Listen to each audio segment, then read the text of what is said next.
All right, welcome back, everyone. I have another special guest with me tonight. I have Planet X researcher Robert Evans. Hey, Robert, how are you doing tonight? I'm doing quite well, Chris. All How you right. doing yourself? Oh, I'm pretty good. Thanks again for joining us. How's things out there in California? It's here in San Francisco, Pacifica. It's heavy overcast, a little bit of fog. All right, Robert, tell us a little bit about your background and how you came about this research. Okay, I was born and raised here in San Francisco, January 1st, 1959. I grew up through the public schools and all that stuff. Married my high school sweetheart back in 1977. I was just starting to see the Planet X type things on Facebook around that time. I mean, YouTube around that time. I took for to be a reserve police officer, but they're rather hard to get into.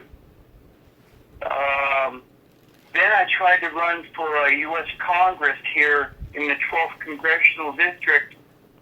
I did pretty good against Tom Lantos the first time, and second time I ran was 1998. That's a huge order to try to get into politics. Right. But then I really started. I'm sorry. Go ahead. No, go ahead. Go ahead and finish. Yeah. I really started to get into this Nibiru, the Anunnaki stuff, somewhere around 2004. And at first, I really didn't believe too much about it. You're seeing all this stuff on YouTube, saying here's the position, here's this position. Then all the internet telescope stuff started to screw up. Google Earth Sky was showing a mysterious-looking thing that someone had taken a black marker over, but it still had the coordinates. And Microsoft, their telescope started showing black squares where it was seeing something, but it was all blacked out. Well, a friend of mine at NASA wanted to see the coordinates. And I got a picture back from him, which is a DSS image, which is what you would see through a telescope, showing 5 planets all around something missing in the center. Okay. I started reading all these ancient accounts that go back, almost 2,900 BC. The ancient Chinese emperor, Yahoo, believe it or not, mostly you can see it, you can hear about it in what's called the Sioux King. And he talks about something coming out of the constellation of Yin, and it causes the oceans to top the high mountains of China. Just like in the movie 2012, near the end, where you have the Chinese, the mystic, he's up in his monastery. He turns his head, here's the water coming over the mountains. The movie 2012 used way too much of Edgar Cayce's prophecies. And they also went back and pulled out this from ancient Chinese history. See, I found out that this thing, and it goes by many different names, it has been here 3 times in human history, going back to 2,900 BC, then Noah's flood, which Noah's only mentioned in the Holy Bible. Zaya Suda is mentioned in the Sumerian text. They both talk about a flood. Now, a lot of researchers have dug up the timeline about 12,900 years ago, plus or minus, for the flood. The third time was the Exodus. which really existed. It's not just a Bible story. That's been dated firmly now to 1615, 1613 BC.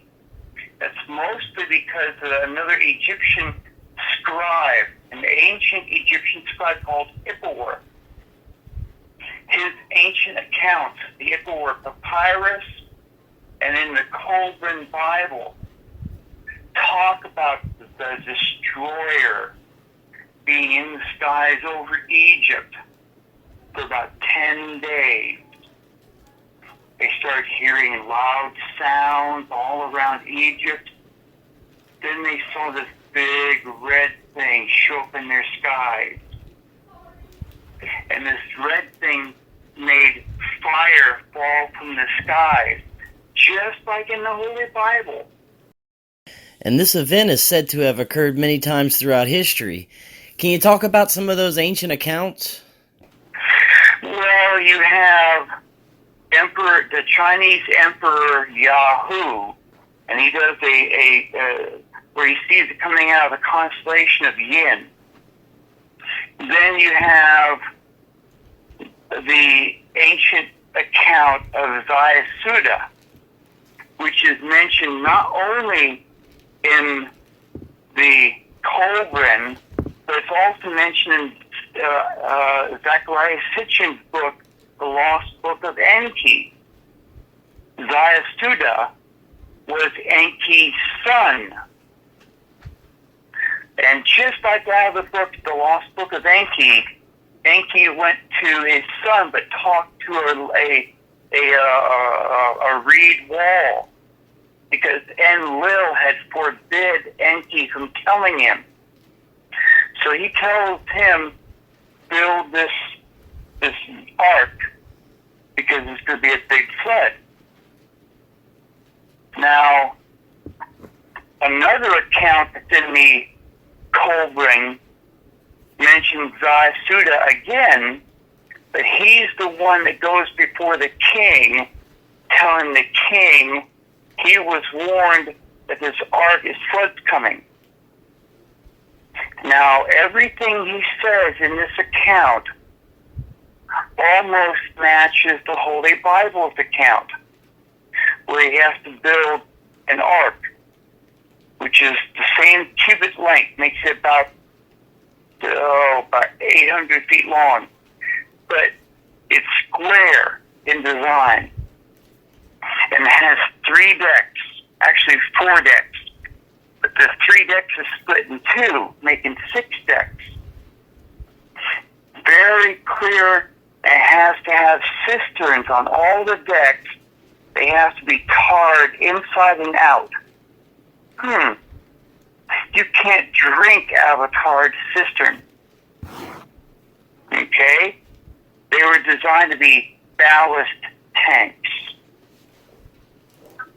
Because when Zayasuda goes on the ark, he tells all these people went with him.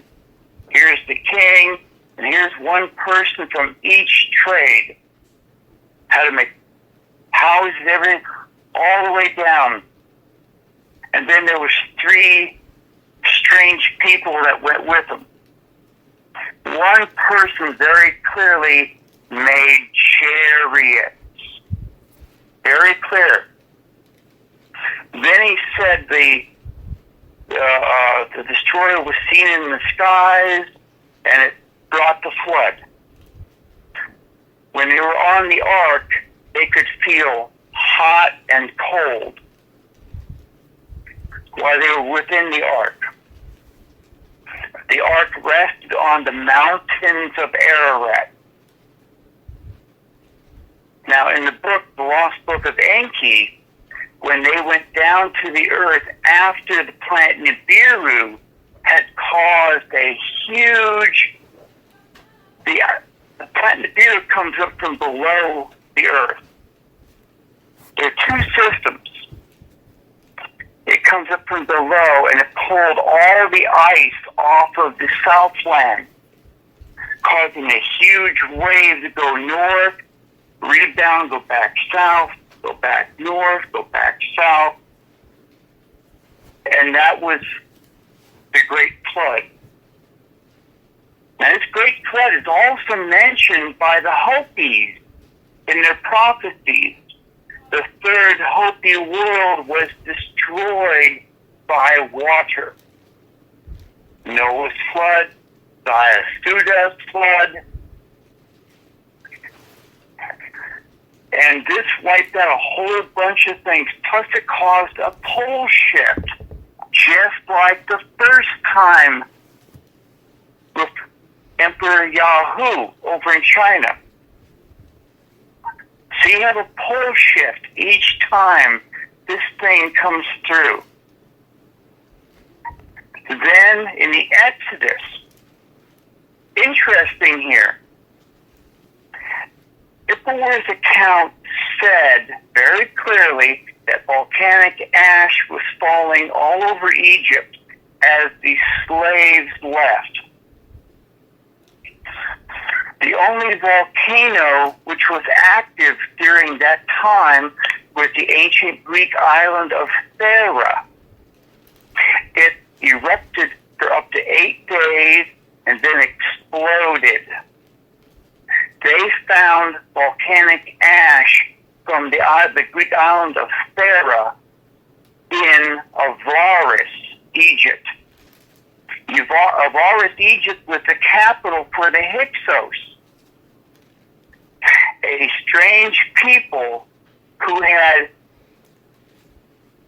went into Egypt and took over the upper Nile Delta from the 12th Egyptian dynasty to the end of the 17th Egyptian dynasty. They had split Egypt in two.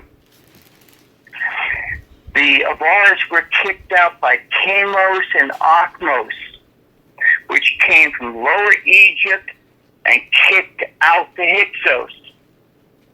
Chamos died.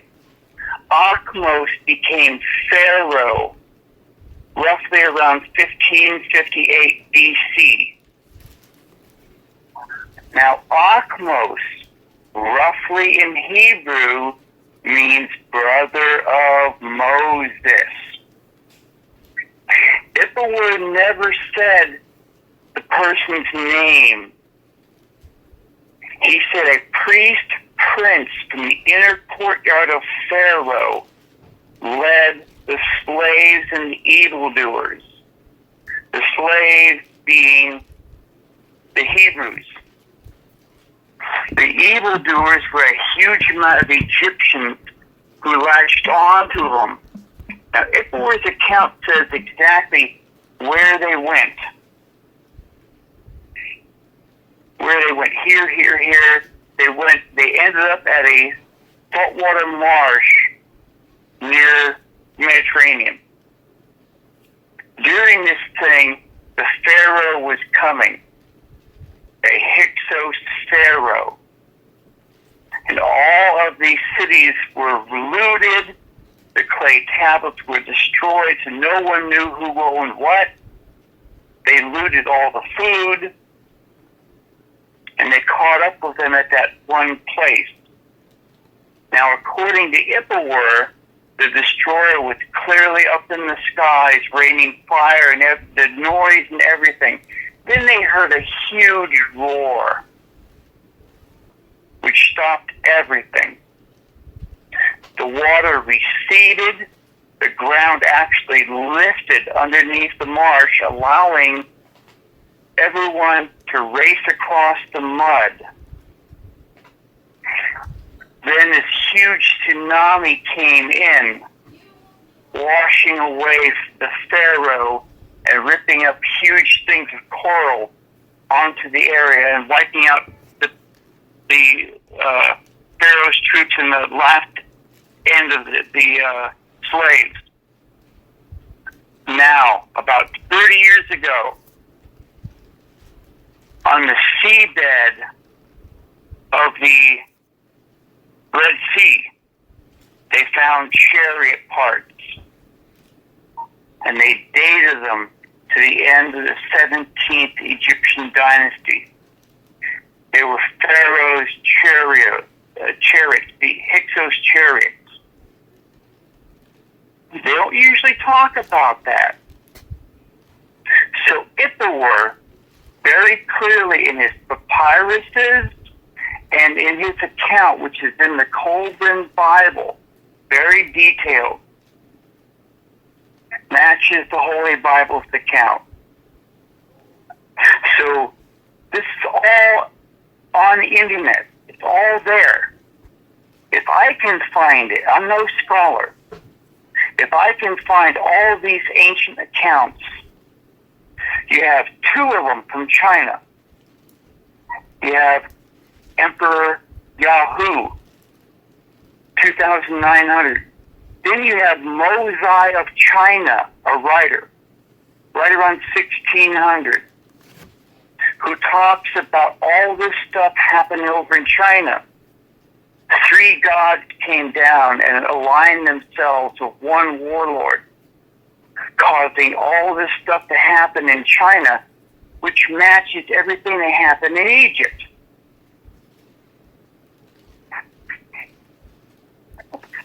So you have the destroyer, you've got this thing the Emperor Yahoo saw in the skies over China coming out of the constellation of Yin, causing the oceans to top the high mountains of China. You had the flood, Noah's flood, Vayasuda's flood. You have the Anunnaki involved. The Anunnaki, according to Zecharia Sitchin, came here 450,000 years ago. They created mankind. Well, actually, no. They created a workforce first.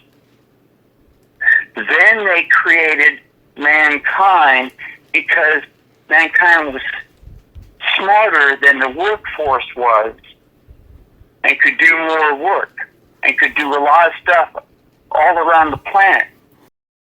This is fascinating. So now that we've heard about some of the ancient accounts, let's move on into a little bit in the future.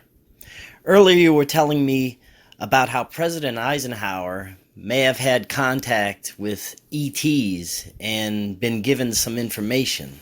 Talk a little bit about that. President Eisenhower, for whatever reason, went to Muroc Army Airfield to meet up with three alien races.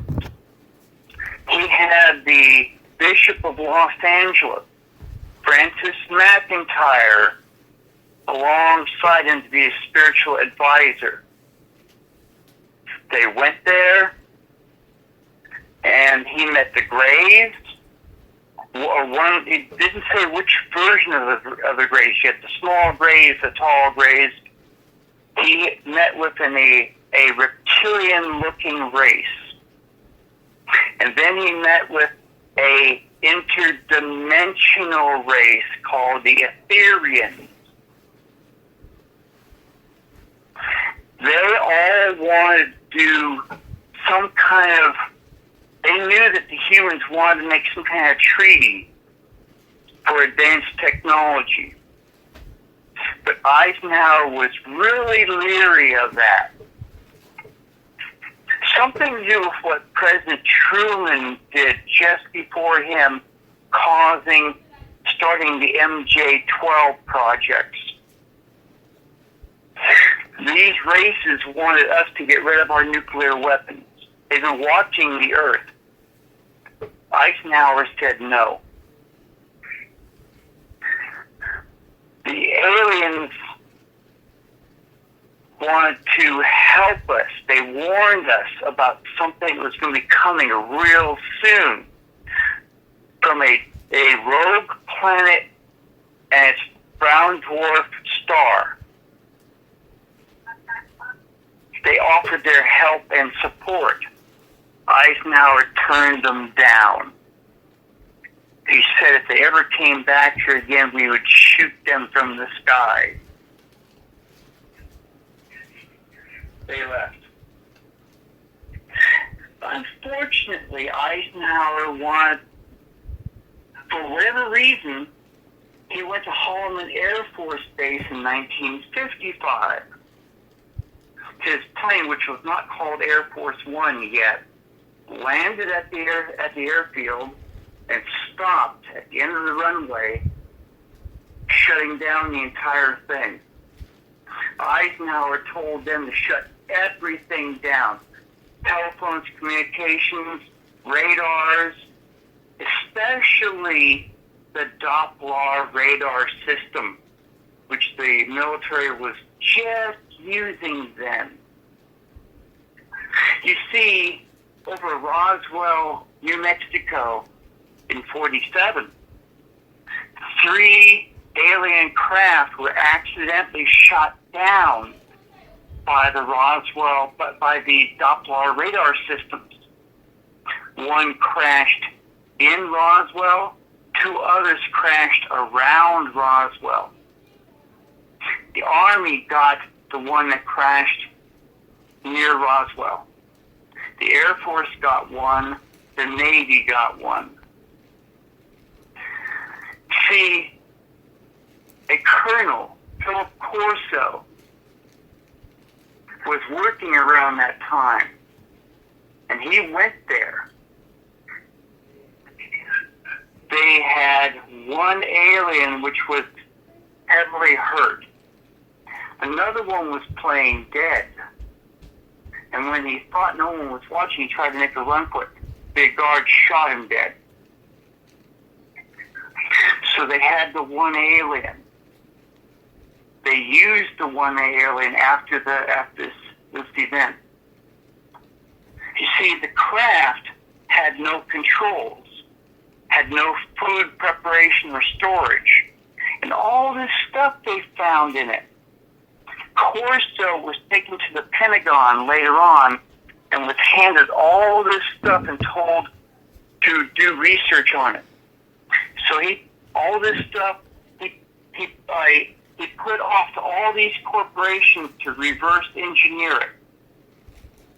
The dead aliens had this thing on their eyes, which they reverse engineered, and that's where we had infrared technology go from. Then other things that they found from the ships. A thing that looked like a laser. Another thing that might have looked like a computer chip.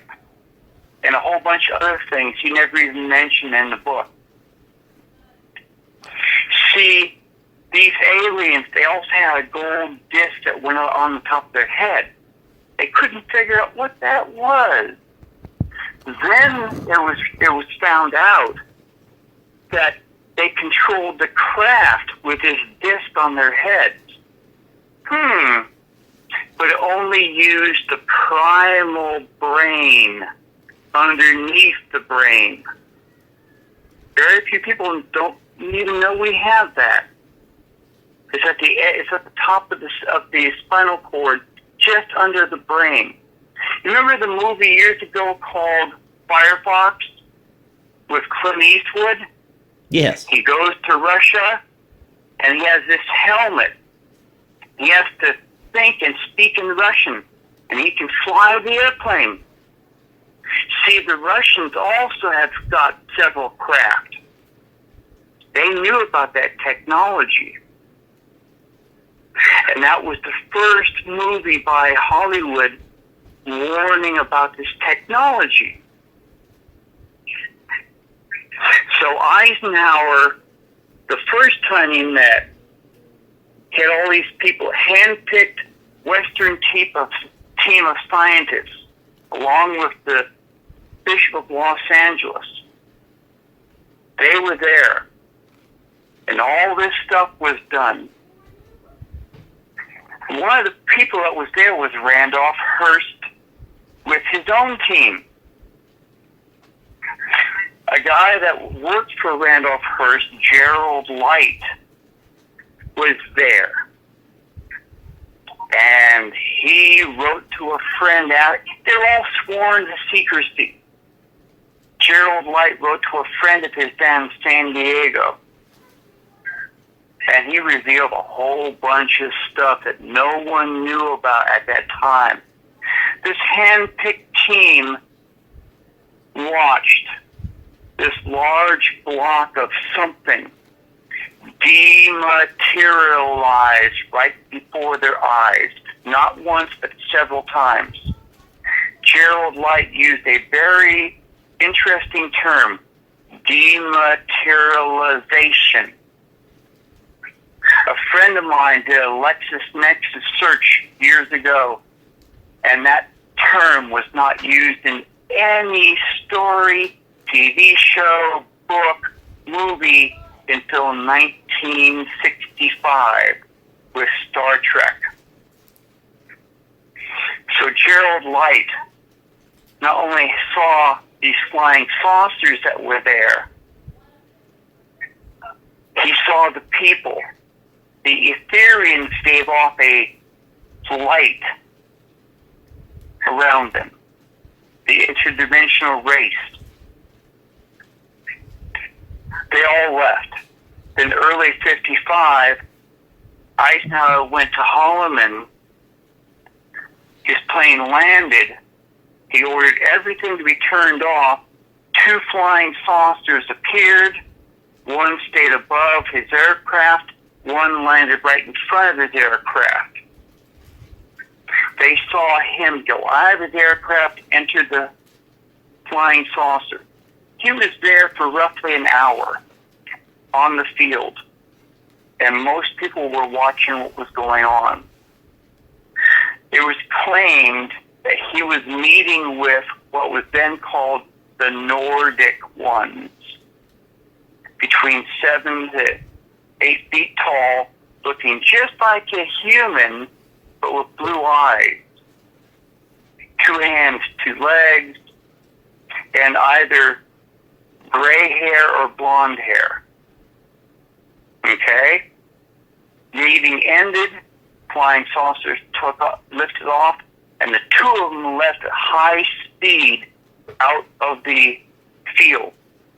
Unfortunately, there was a guy on a telephone pole off the base, and they were heading straight towards him. He had to jump for his life. At the end of Eisenhower's meeting, his plane left at treetop level at high speed, causing a lot of problems. When he got back to Washington, D.C., he ordered the White House people to never mention aliens or flying saucers to him again.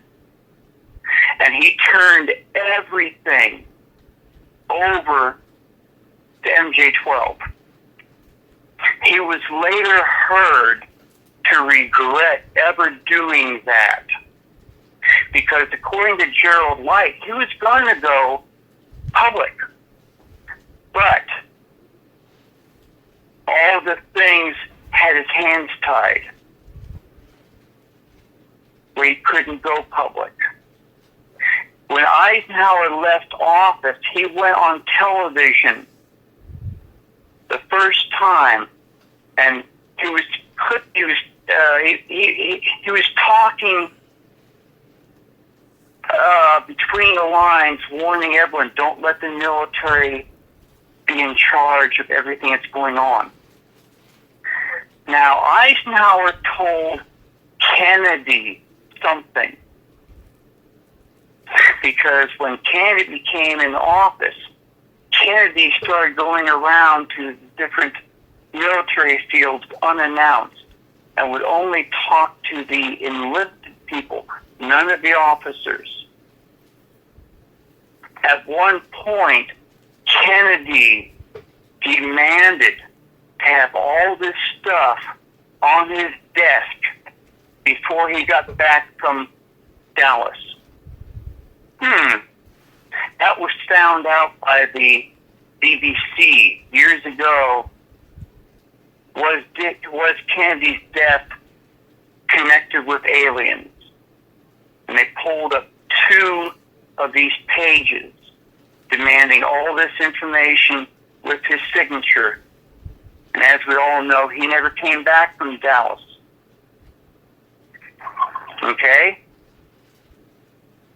But all this stuff has been going on in the background, where it's all nice and quiet, where we don't hear about it.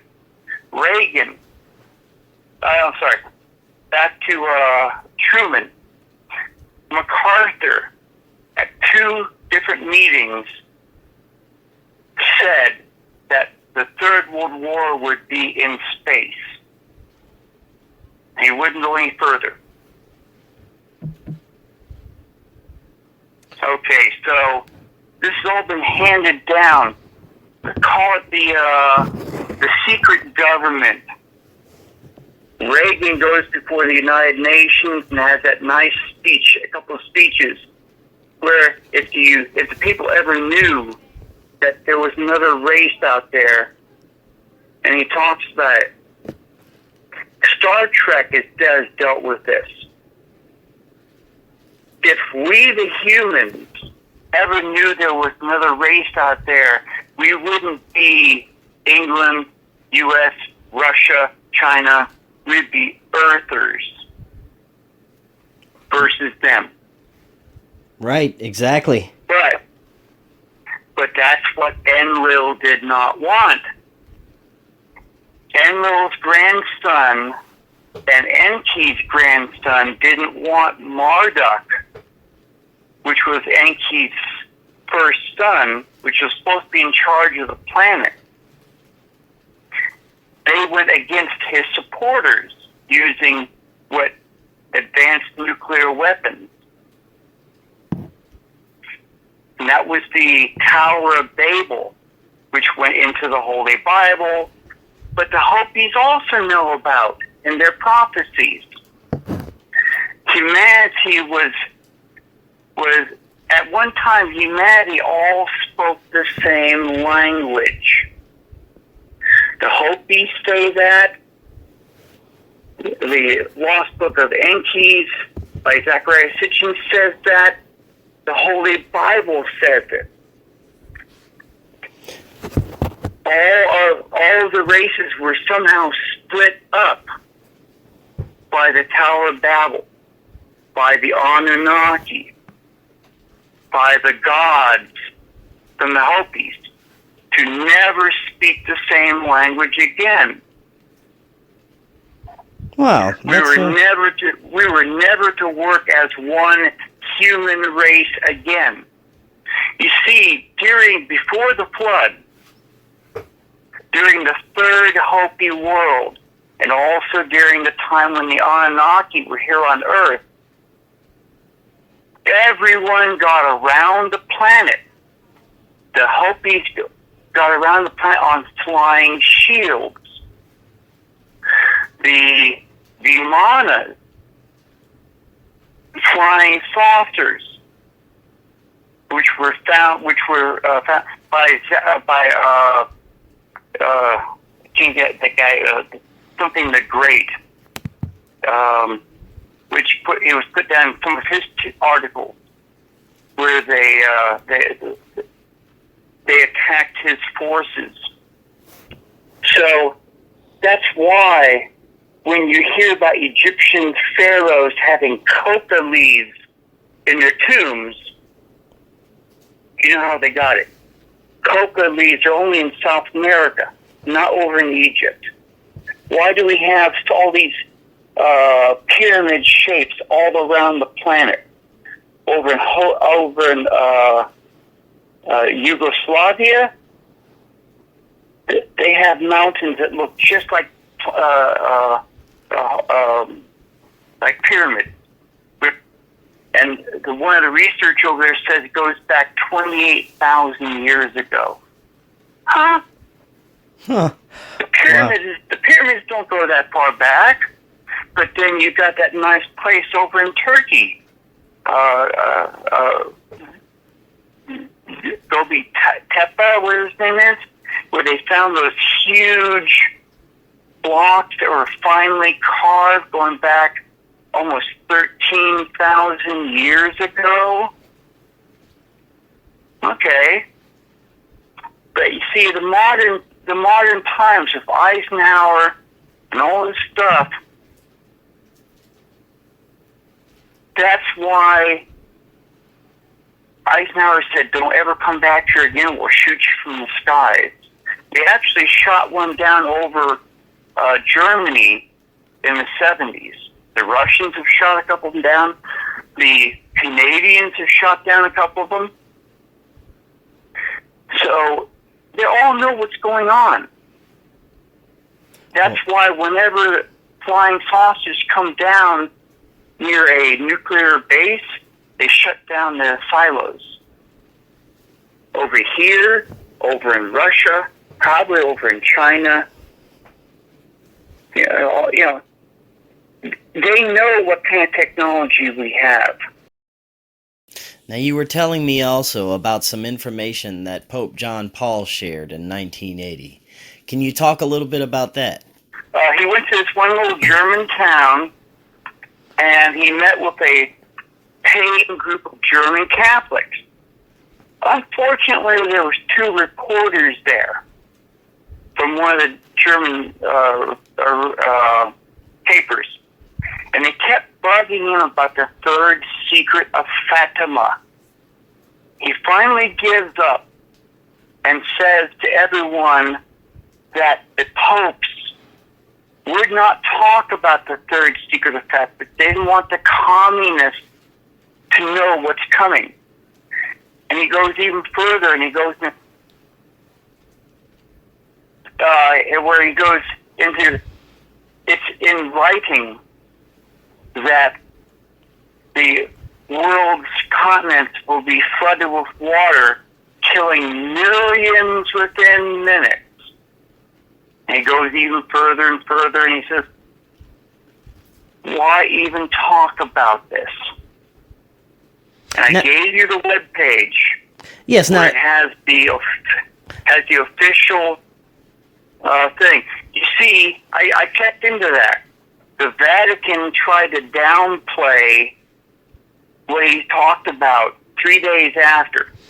Now, as far as I know, that was never broadcast over here in the United States. So it was only kept over there by whatever reason. He's talking to these people, and, let me pull up the exact thing. I gave it to you. Let me pull up and so I can read it to your listeners here, because it was something else. Let's see. Here we go. Not that one. There we go. And very few people knew about it at all,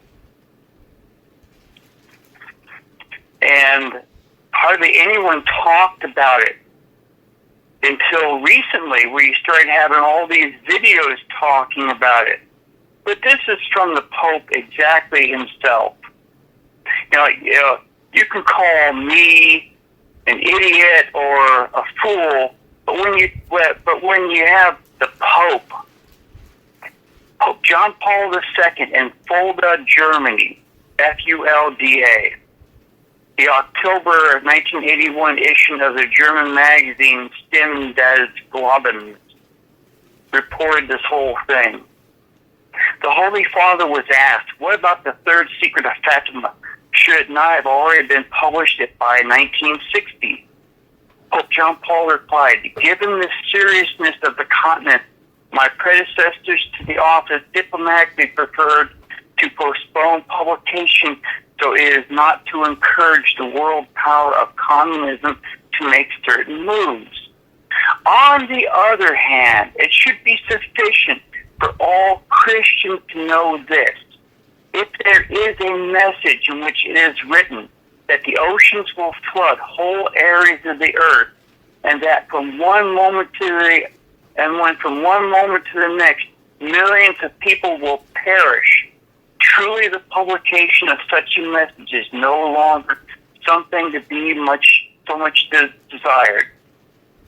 The Pope continued, many wish to know simply from curiosity and a taste for the sensationalism, but they forget that knowledge also implies responsibility. They only seek satisfaction of their curiosity, and that is dangerous if at the same time they are not disposed to do something if they are convinced that it's impossible to do anything against evil.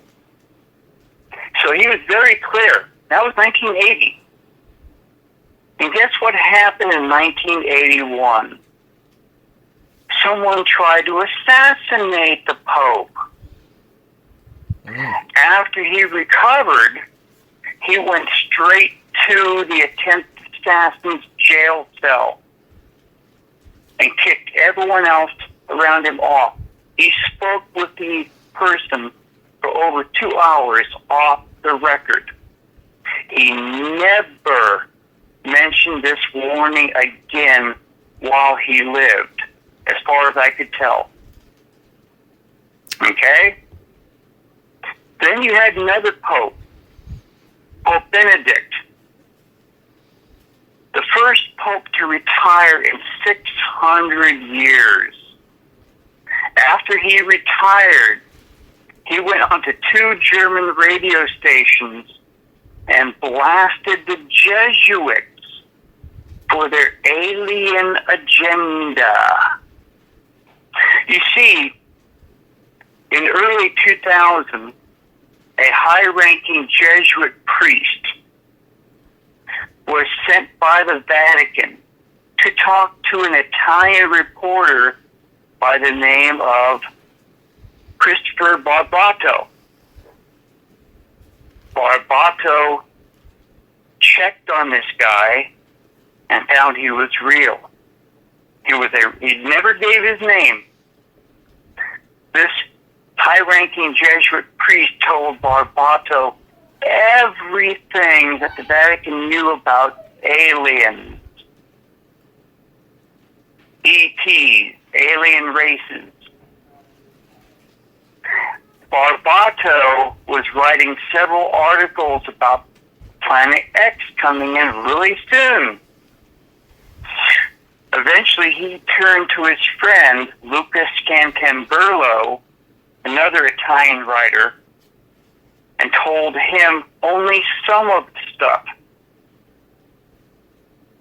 So, here comes Project Camelot.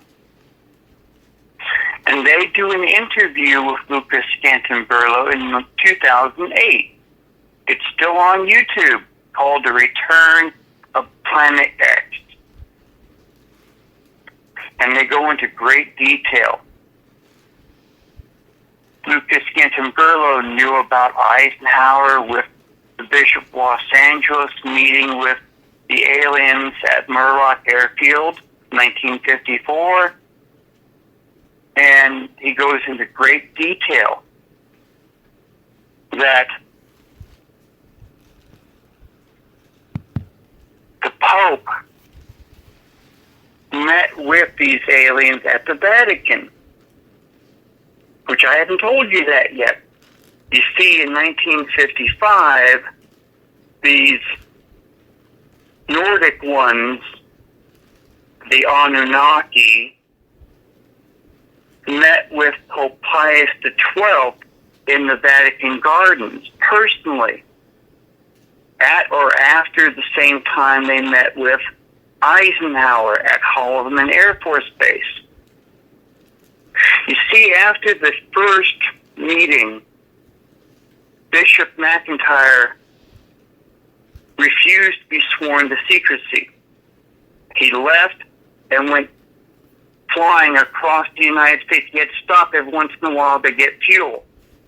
When he landed, the men in black were there, and they forced their way onto his aircraft. They ordered the Pope to honor the secrecy because Eisenhower had him there as his personal guest. They ordered the Pope to never even tell God. He refused again, and the Pope's guards on the airplane forced the men in black off. He went onwards towards Rome and met with Pope Pius XII, the Pope. He told the Pope everything he saw at the meeting, including that 2 alien races that looked just like humans were living amongst humans then. The Pope was angry and worried. He was worried if this became public, the Vatican would lose all the human public support for the church. So he put an archbishop over the bishop and started the secret negotiations with these aliens. Okay? So that led for the Jesuits to be in charge of the secret service within the Vatican, the SIV. Right. The SIV started taking over all of the world's observatories, paying for them, but all the information goes to the Vatican, including the observatory on the San Francisco Mountains in Arizona. They're all supposed to be tracking what's coming. And they are. And they've been doing a good job. Right, the Lucifer telescope. The Lucifer telescope. And the telescope down in South in Antarctica. In Antarctica, yes. See, there's also this one base down there that started really tracking the stuff. And it's been very interesting for many years. Wow, that is some amazing information. Now, I know there are many theories on whether we'll be able to see this in our skies or not, or whether we can already see it. What are your thoughts on that? I can only tell you what I found in my research. The planet Nibiru was called the Destroyer, the Red Kachina by the Hopi people, Wormwood by the Holy Bible, the Destroyer by the ancient Egyptians, and a half dozen other names going back. Okay? In 2009, okay, hold on, 1983, NASA has the IRIS satellite well out, space probe out, well beyond Pluto, and it sees something big and red and heat and heavy with heat coming in. The NASA technicians jumped the gun and had called press conferences saying, "We found something. It's up to 4 to 8 times the size of our Earth." NASA, a couple of days later, had them all pulled down. But in scientific periodicals, they kept putting things out there that they were looking for. They used 2 of the space probes. Trying to think of the names right. I can't. And here we go. They used 2 of the space probes. See this image I got in front of me. Voyager, not Voyager 1 and 2. No.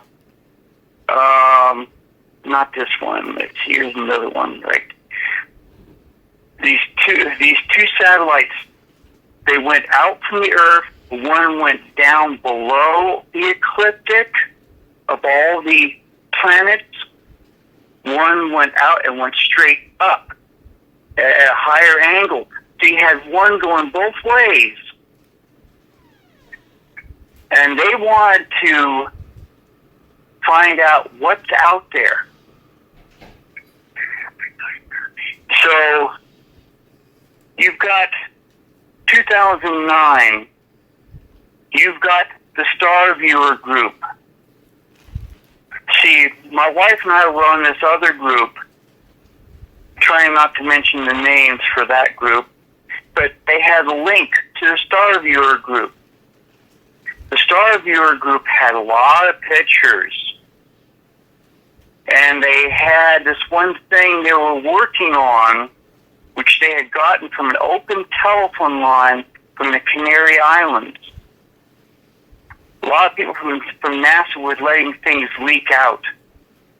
And they used this work to have two systems show up. Here's our solar system, and here's the Nemesis system. The Nemesis system. NASA imaged the Nemesis system in 2007, 2008, using the South Pole Telescope, which is not a telescope you can look through with your own eye. It uses technology. And here's this brown dwarf star, which is a sun that never became a sun. It's more like a charcoal briquette in your barbecue. And it has 6 planets and 1 dwarf planet. And here's NASA imaging clearly the brown dwarf star in 2008 with lines going to all these things which were planets, moons, and everything else.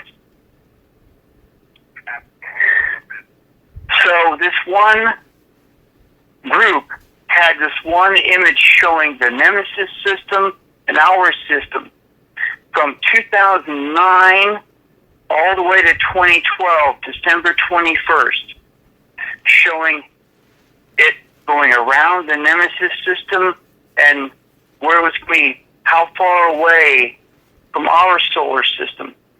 And it showed that on or around December 21st, 2012, it was going to be coming close to our system. Well, you see, everyone went crazy with this doomsday on December 21st, 2012, but nothing happened. Nothing. You see, NASA had already projected the 6th planet to be 20 AUs away at that time. Let me get the exact thing. I sent it to you. 20 AUs, astronomical units.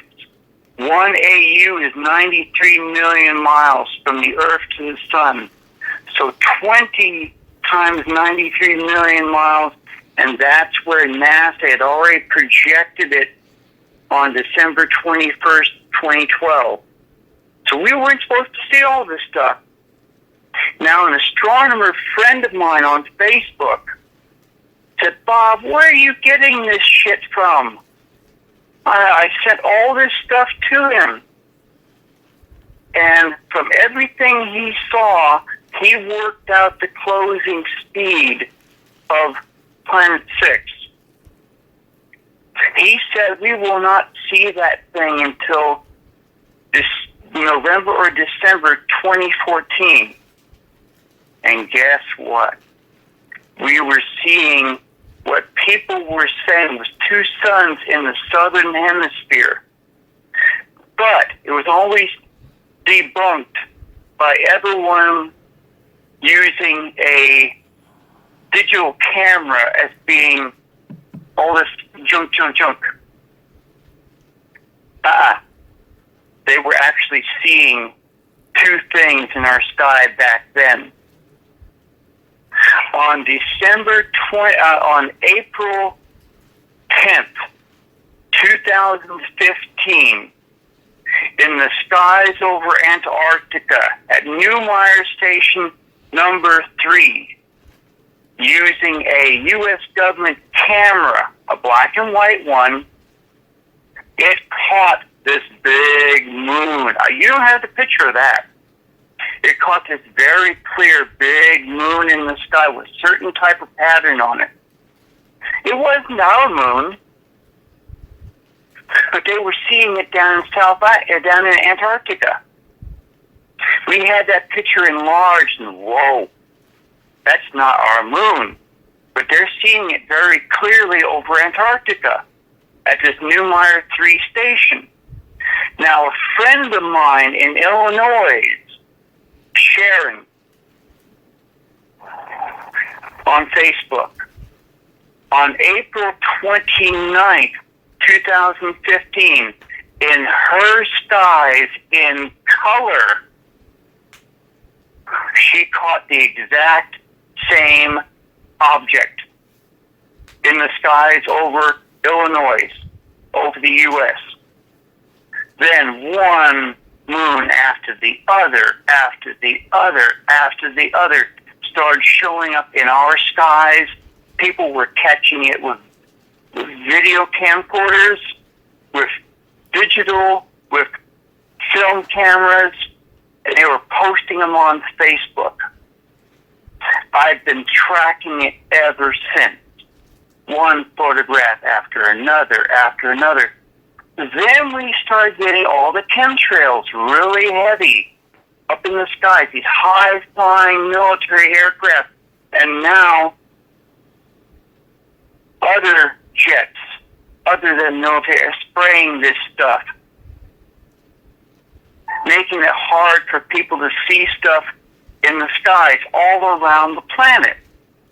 See, people are not just seeing this over the U.S., they're seeing it over England, over Scotland, over Ireland, over Europe, over China, over Japan, over the Philippines. It's been going that way ever since 2015, non-stop. They were putting up in the skies over India, they were putting up black chemtrails at night, so you couldn't see this stuff. Okay? But people were still seeing this stuff. So, as photographs were coming in, more and more, 2016, 2017, the government, the powers that be, started using more and more advanced technology. They started using the blue beam, the laser aimed up at the object, hitting it, making it disappear. But as the blue beam was dropping, my friends back in New York were catching these things in the night sky suddenly reappearing. And I've got the photographs. And then more and more friends were catching it. And I've got the photographs all on Facebook. Well, thank you so much again for that, Robert. I'm going to leave those links in my video description box. That was some awesome information. And I want to thank you again, Robert, for joining us. I really appreciate Thank you for having me. Oh, yeah, I really appreciate you taking the time. And I'd like to invite you back to do it again sometime. You know where to find me. I'm out here in Pacifica. I'm on Facebook and on the public, so the public can watch everything that's being put out there. But time is running out. Well, thank you again, Robert. It's very important information, and we appreciate it. Thank you so much. Okay, thank you, Chris. Thank you for having me on your show. Oh, no problem. Anytime. Have a nice night.